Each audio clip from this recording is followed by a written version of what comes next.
அனைவருக்கும் இனிய மாலை வணக்கம். ஸோ நம்ம இந்த வீடியோ பதிவில் ஒரு 20 கேள்விகள் பார்க்க இருக்கிறோம். ஆல்ரெடி ஒரு 3 வீடியோ பதிவில் தலா 20 கேள்விகள் பார்த்துருப்போம். ஸோ அந்த வருஷத்தில் இதில் ஒரு 20 கொஸ்டின், மொத்தம் 80 கேள்விகள். சரிங்களா? ஒரு தனி நோட்டு போட்டு 80 கேள்விகளையும் எழுதி வைத்துக் கொள்ளுங்கள். ஸோ இதில் வந்து கண்டிப்பாக உங்களுக்கு கோஆப்ரேட்டிவ் எக்ஸாமுக்கு கொஸ்டின்ஸ் கேட்பாங்க.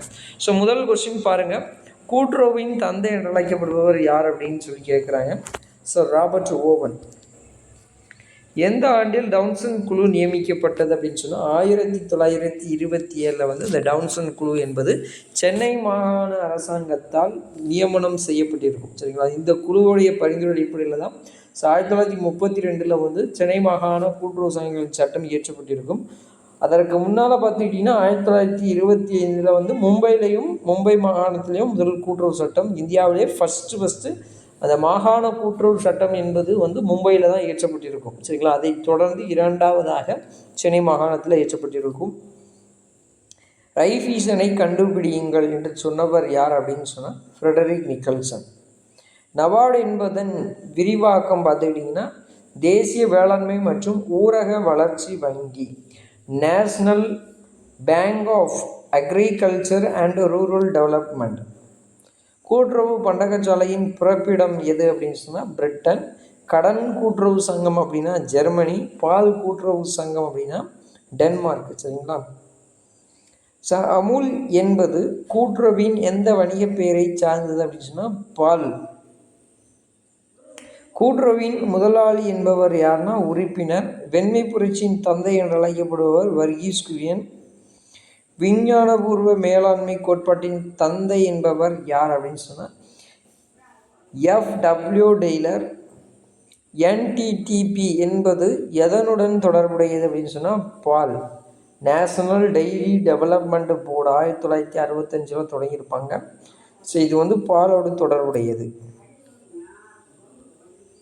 ஸோ அதுக்கப்புறம் கூட்டுறவு கடன் சங்கங்கள் யாரால் ஆரம்பிக்கப்பட்டது அப்படின்னு சொன்னால் இதில் கொடுக்கப்பட்டுள்ளது பார்த்துக்கிட்டிங்கன்னா ரைஃபீசன். சூல்சன் கொடுத்துருந்தா 2 பேருமே வந்து பார்த்துக்கிட்டிங்கன்னா அந்த கடன் கூட்டுறவு சங்கங்கள் தொடங்க காரணமாக இருந்தவர்கள் ஜெர்மனியில். சரிங்களா?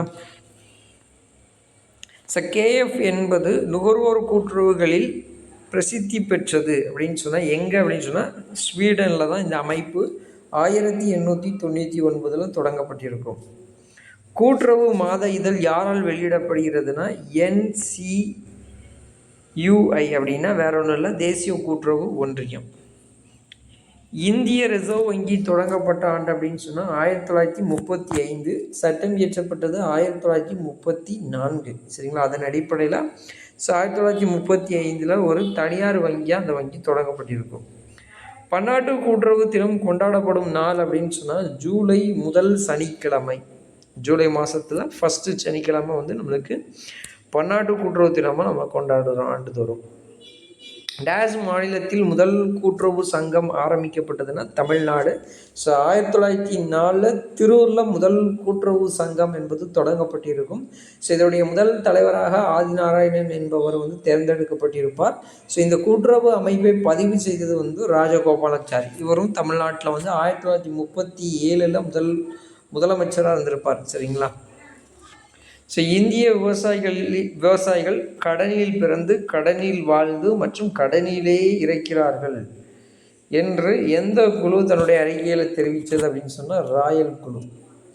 ஸோ ராயல் குழு என்பது 1926 வந்து அப்பாயின்மெண்ட் பண்ணுறாங்க. 1928 தன்னுடைய அறிக்கையை சமர்ப்பிக்கிறாங்க. ஸோ நீண்ட கால கடனுக்காக எதை உத்தரவாதமாக வைத்துக் கொள்கிறோம் அப்படின்னு சொன்னால் நீண்ட காலம் பொறுத்தளவில் சொத்தை தான் அடமானமாக வாங்கிக் கொள்வார்கள். அதை அடமானமாக பெற்றுக்கொண்டு தான் அந்த நீண்ட கால கடன்கள் என்பதே வழங்கப்படும். ஸோ எந்த கூட்டுறவு சங்க சட்டத்தின் கீழ் முதலில் கடன் சாரா நிறுவனங்கள் ஆரம்பிக்கப்பட்டது அப்படின்னு சொன்னால் 1912 தான். ஸோ இந்த 19 மான்டேசமஸ் போர்டுடைய அந்த அறிக்கை 21 எதுவுமே கிடையாது. அப்போ 1904 பொறுத்தளவில் கடன் சங்கம் அத்தரம் தான் பிரதம அளவில் நம்ம தொடங்க முடியும். ஆனால் அந்த 1912 தான் விற்பனை சங்கம், நுகர்வோர் சங்கம், மீனவர் சங்கம் இது போன்ற கடன் சாரா இதர அமைப்புகளையும் தொடங்குவதற்கு வழிவகை ஏற்படுத்தி கொடுத்தது. ஸோ பொதுக்குழுவின் யார் பங்கு பெறுவது இல்லை அப்படின்னு சொல்லி ஒரு கொஸ்டின் கேட்டிருக்கிறாங்க.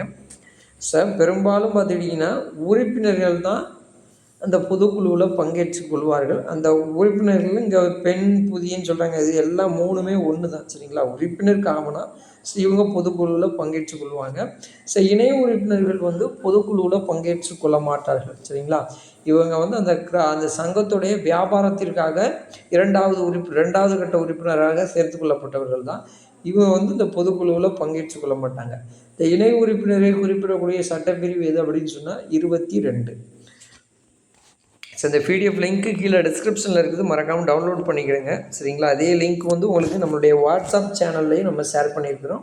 மறக்காமல் வாட்ஸ்அப் சேனலில் ஃபாலோ பண்ணிக்கிடுங்க. கோஆப்ரேட்டிவ் சார்ந்த அனைத்து அப்டேட்ஸும் நம்ம அதில் தான் உங்களுக்கு கொடுப்போம். சரிங்களா? இதில் உங்களுக்கு ஆன்சர் கீயும் கொடுத்துருக்குறேன், செக் பண்ணிக்கிடுங்க. ஒரு வாட்டி எக்ஸாம் எழுதிட்டு இந்த 20 கொஸ்டின்ஸ்க்கு நீங்கள் எவ்வளோ ஸ்கோர் எடுக்கிறீங்க அதையும் கீழே கமெண்ட் செக்ஷனில் கமெண்ட் பண்ணுங்கள். மற்றொரு வீடியோ பதிவில் உங்களை சந்திக்கிறேன். நன்றி, வணக்கம்.